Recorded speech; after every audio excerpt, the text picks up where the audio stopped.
जो पेशेंट है ठीक है आपको ये सारे मतलब ये सब पहुँच के बाहर करना है क्यों क्योंकि पॉलिसी चेंज उससे बहुत इफेक्ट करता है उसको एक्सपेंशन करने में दिक्कत होती है। माइक लगा घबराना नहीं है ठीक है। तो सबसे पहले आपको करना है पेशेंट को सुपाइन पोजीशन में लिटाना है ठीक है। सुनाई दे रहा है सबको बिना माइक के? सबसे पहले आपको क्या करना है पेशेंट को सुपाइन पोजीशन में लिटाना है ठीक है। उसके बाद जो भी उसके क्लॉथ वगैरह है वो सारे क्लियर करने ठीक है। उसके बाद में आपको देखना है कि उसमें कुछ और अदर फॉरेन बॉडी तो नहीं है, कुछ भी स्लाइवा हुआ टोबैको हुआ जो भी है वो आपको बाहर निकालना है ठीक है। उसके बाद क्या करना है आपको आपका ये लेफ्ट हैंड का थंब ठीक है, दो तरह से कर सकते हो, क्या थंब भी हो सकती है या इंडेक्स फिंगर भी हो सकती है। तो आपका लेफ्ट हैंड का ये आप ऐसे यूज कर सकते हो ठीक है। दूसरा आपका राइट हैंड, उससे क्या करना है आपको प्रेस करना है ठीक है और मुंह को खोलना है ठीक है। उसके बाद क्या करना है आपको एक डीप ब्रीथ लेनी है।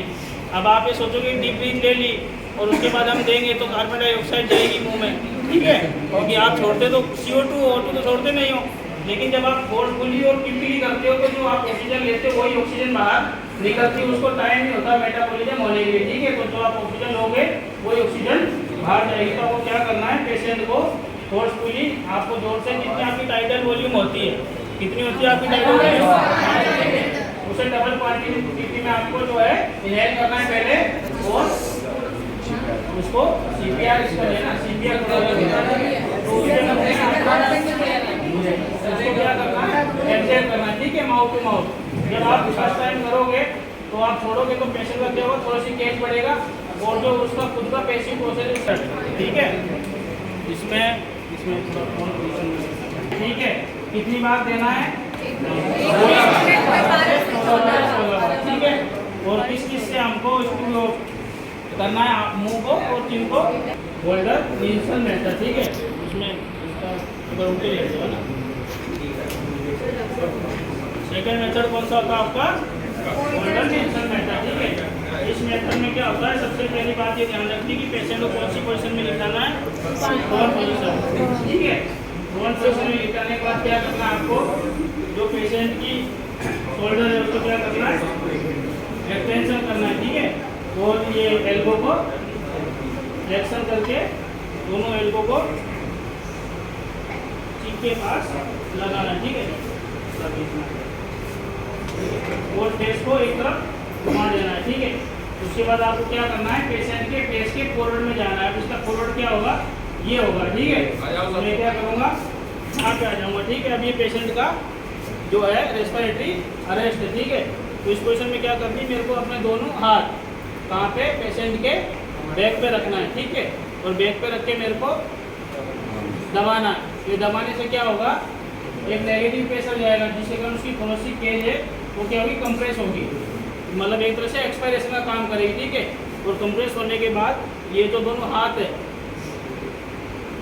ये आपको बाहर निकलेगा ना ऐसे रखना ठीक है।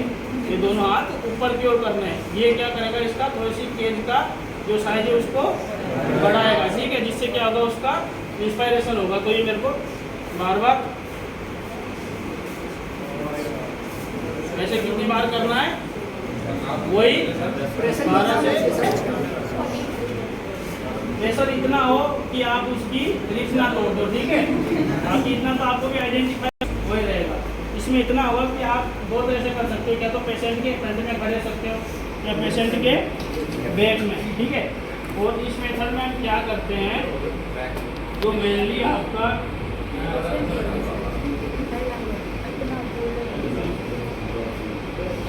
इंट्रा एब्डोमिनल प्रेशर ठीक है, इसमें हम किस पे काम करते हैं इंट्रा एब्डोमिनल प्रेशर पे। तो जब मैंने पढ़ाया था तो डायग्राम था ठीक है। डायग्राम किस में हेल्प करता है आपको हेल्प करता है। तो नॉर्मली वो डोर शेप का होता हमने पढ़ा था ठीक है।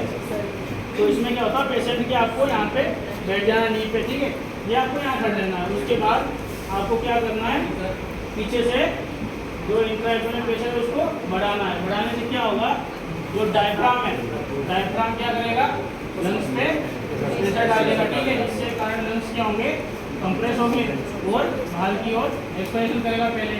और जब आप छोड़ोगे तो जो डायफ्राम है वो अपने क्या वापस पोजीशन में आ जाएगा, तो वापस क्या होगा, एक्सपेंशन हो जाएगा। इस तरह से आपको इसमें मेनली ये है कि इंट्रा एब्डोमिनल प्रेशर पे हम काम करते हैं, जो हमारा कौन सा है, सेफर मेथड है। तो इस तरह से हम ये जो मेथड है, जो तीसरा मेथड है, वो हम इस तरह से पूरा करते हैं। तो ये कौन सा मेथड है आपका, ये है, सबको आया समझ में, डिक्टो अल्टरनेशन की तरह ये पोजीशन एक भी रहेगी, लेकिन इसमें हम क्या करना, हमें एब्डोमेन की ओर आपको प्रेशर करना है, ठीक है। ये हो गया आपका कौन सा मेथड, तीसरा इन्वेस्ट मेथड, ठीक है। उसमें क्या करना है, पोजीशन कौन सी होगी आपके पेशेंट की, सुपाइन, ठीक है। इसमें क्या करना है कि पेशेंट के दोनों हाथ बॉडी के पैरेलल रहेंगे, ठीक है। दोनों पेशेंट के दोनों हाथ लेके एक तरह से हम थोड़ा सा सीपीआर का ही टाइप है ना, हल्का सा। इसमें क्या करते हैं, हम थोड़ी सी केज के प्रेशर को रिलीज करते हैं, वो ये, ठीक है। तो क्या करना है, दोनों हाथ लेके, ये हुआ कंप्रेशन हो गया, ठीक है, बाहर की ओर चला गया, थोड़ी सी केज का जो साइज है वो क्या हुआ, कम हुआ, तो एयर कहाँ गई, बाहर की ओर। और जब आपको ये ऐसे करना है, ठीक है, एंड को ऊपर के ले जाए, जिससे थोड़ी सी जो केज है उसका जो डायमीटर है वो बढ़ेगा, तो उससे क्या होगा, इंस्पायरेशन हो जाएगा, ठीक है। तो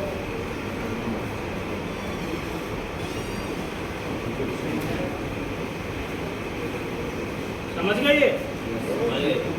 लेकिन ये जो भी आप चारों मेथड करते हो क्विकली होती है, मतलब कुछ समय के लिए होती है, ठीक है, कि हाँ 2 मिनट 5 मिनट। अगर लंबे समय के लिए तो उसके लिए अलग जो मेथड है मैकेनिकल, हम वो यूज़ करते हैं। तो ये चारों मेथड आपको